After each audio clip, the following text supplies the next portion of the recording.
शांताबाई म्हणत होत्या की फड गावाबाहेर पडलेला नाही म्हणून. कसं शक्य आहे? ते सगळे काल गेले सुद्धा. पण शांताबाईच्या म्हणण्यानुसार फड अजून गावाबाहेर पडलेला नाही.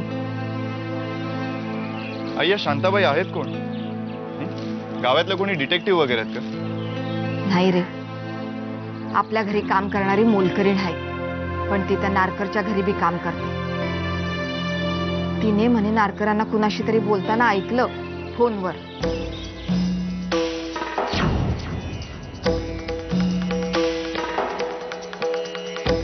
फडावर जा आणि त्या तमाशावालीला घेऊन ये इथे. हा, म्हणजे आपल्या आनंदीला का? डोकं फिरलंय का तुझं? ती तमाशातली माणसं तुला आपलीशी कधीपासून वाटायला लागली? नाही, म्हणजे ते आपल्या नारायणीताईंची ती मैत्रीण आहे ना, नाही का? आपण जा बाबा, जा विष्णे, जा. चहा काय नंतर पिता येईल ना. जा जा. हे बघ, त्या तिथल्या मुख्य बाईला घेऊन ये आणि बरोबर मला तो नाचा सुद्धा हवाय. कळलं?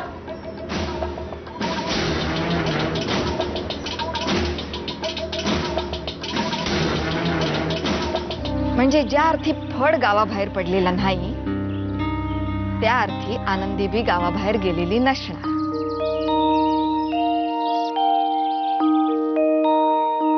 आई, अगं तुला नक्की काय म्हणायचंय? मला जे बी काय म्हणायचंय ना, ते कळणाऱ्याला पक्क कळलंय बघ.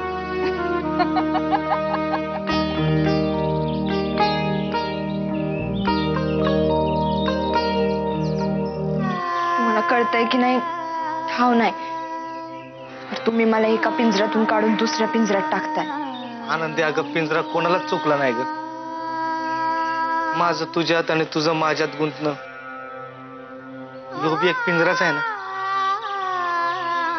आनंदे, या जीवाच्या भोवती हा देहाचा पिंजरा घेऊन माणूस या गावातनं त्या गावात भटकतच असतो. 100% आता अक्काला संशय आलाय की ती तमाशावाली चंद्रकलेचीच मुलगी आहे. आणि ती जर चंद्रकलेची मुलगी असेल तर ती दादाची पण मुलगी असणार. बापरे, अहो म्हणजे अक्कांची ती सावत्र मुलगी. ए पालख्या, तू आणि मावशे, तू दोघांना बोलवलंय. चला. ए आनंदे, कशी आहेस ग? माझा काय पर या दोघांना घेऊन कुठं चाललास? आता कुठं म्हणजे काय, वाड्यावर बोलवलंय अक्कांनी तुम्हाला. तुम्ही काय बी म्हणा, हवं तर जीव घ्या आमचा,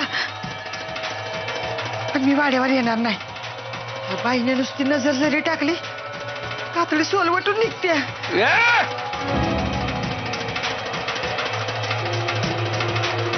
तिची इच्छा नसेल तर नाही येणार ती.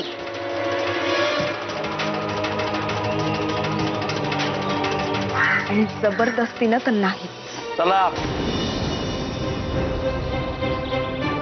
विष्णू दादा, माझ्यात तुझ्याशी लढण्याची किती ताकद आहे ना, हे मला ठाव नाही. पण मी जिथे आहेस तोवर मावशीला तुला हात लावू द्यायची नाही. माझ्या आनंदी मुळात जरा कुठं सन्मानाने जगायची ताकद आली आमच्यात. विष्णू दादा, आता काय करायचं ते करा. खरा काय करायचंय ते.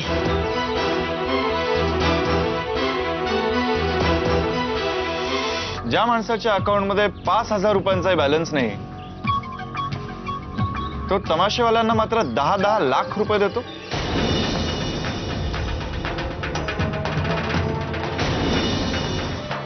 मला जरा घाईची लागली, जाऊन येऊ. आता जोपर्यंत मी विचारलेल्या प्रश्नांची उत्तरं तुम्ही मला देत नाही, तोपर्यंत इथून हलायचं नाही.